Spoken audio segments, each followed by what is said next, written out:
En effet, bonjour à tous, bonjour Jean-Jacques Urvoas. Vous avez annoncé cette semaine un plan de construction de cellules de prison, entre 10 et 16 000 cellules d'ici à 2025, un plan très ambitieux. Est-ce que vous aurez les moyens de l'accomplir? Le budget va bientôt être annoncé. Est-ce que François Hollande vous a donné des garanties? C'est le Premier ministre qui donnera les chiffres mercredi, mais on peut imaginer que dans un gouvernement qui a l'habitude de travailler ensemble, si je fais part d'un certain nombre de vœux à partir d'un diagnostic qui a été posé, personne n'a contesté ce diagnostic. Nous avons besoin de places de prison. J'ai donné ce qui pouvait être une fourchette. Premier ministre qui donnera les chiffres. Ça va coûter combien? Parce qu'on le sait d'ores et déjà. On sait que pour commencer sérieusement, pour crédibiliser la démarche, pour trouver les terrains nécessaires, il faut 1 milliard dans le budget de l'année prochaine. Et Michel Sapin a dit que les équilibres avaient été trouvés et je n'ai pas senti qu'il était inquiet sur la demande. C'est une facture que ne payera pas forcément ce gouvernement. Il y a des élections l'an prochain, ça ne vous a pas échappé? Non, c'est d'ailleurs pour ça que j'ai proposé une démarche qui soit transpartisane. C'est-à-dire que nous devons lutter contre la surpopulation carcérale pour des raisons d'ailleurs de sécurité. On a aujourd'hui un problème de radicalisation à l'intérieur de nos prisons. L'isolement est une des manières de lutter contre cette radicalisation. Et donc, il faut construire des places de prison. Mais ça ne se construit pas en un an.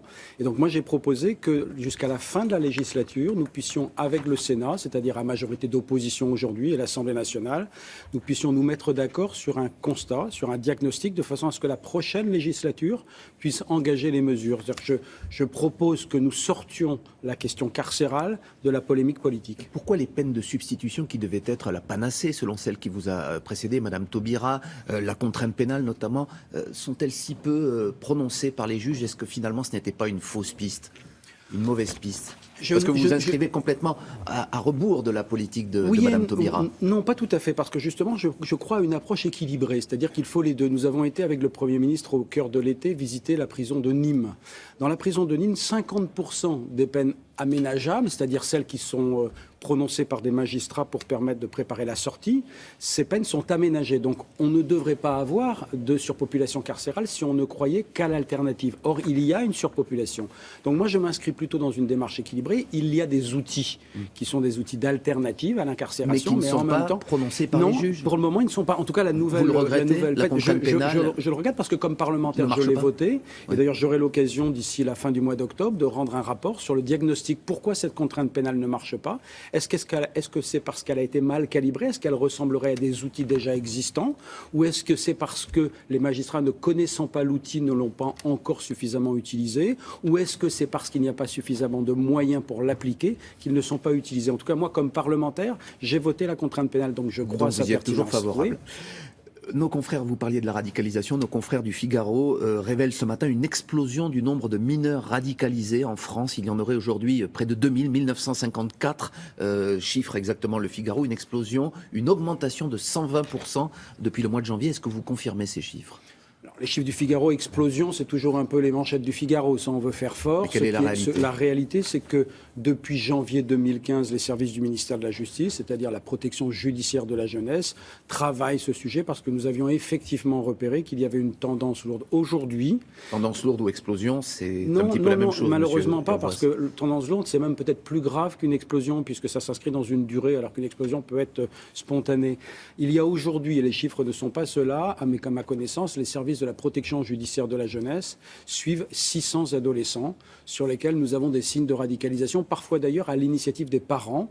Je crois que c'est autour de 150 jeunes qui nous ont été signalés par leurs parents, qui nous disent craindre qu'il y ait une phase de radicalisation violente. Et est-ce que c'est le tout carcéral qui va permettre d'endiguer ce phénomène? Est-ce que justement la prison telle qu'elle est aujourd'hui ne favorise pas cette radicalisation?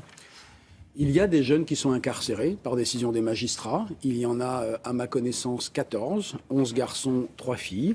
À Soissons, d'ailleurs, c'est un événement sur ces segments, puisqu'il y a évidemment peu d'adolescents qui sont incarcérés. Donc les magistrats ont considéré que c'était suffisamment grave pour qu'ils le soient, souvent parce qu'ils sont en lien avec des adultes qui sont sur le terrain. C'est un chiffre qui paraît très faible par rapport au nombre de radicalisés que vous évoquiez vous-même à l'instant. Ce qui montre que l'incarcération n'est pas jugée comme étant la mesure la plus pertinente, ce qui doit nous rassurer. Et d'ailleurs, dans le budget de cette année, je dispose d'une vingtaine de millions qui est destiné justement à la protection judiciaire de la jeunesse pour travailler au quotidien avec des éducateurs, des psychologues, des personnels. L'année depuis 2 ans, nous avons dépensé 36 millions sur ce sujet. Il y a quelques jours, vous êtes prononcé contre l'internement préventif des fichiers S que préconise Nicolas Sarkozy. Est-ce que vous pensez que les Français sont plus intéressés par la discussion finalement sur l'état de droit ou par la montée de l'islamisme radical? Est-ce qu'aujourd'hui on peut s'interroger juste sur le droit et pas seulement sur les moyens?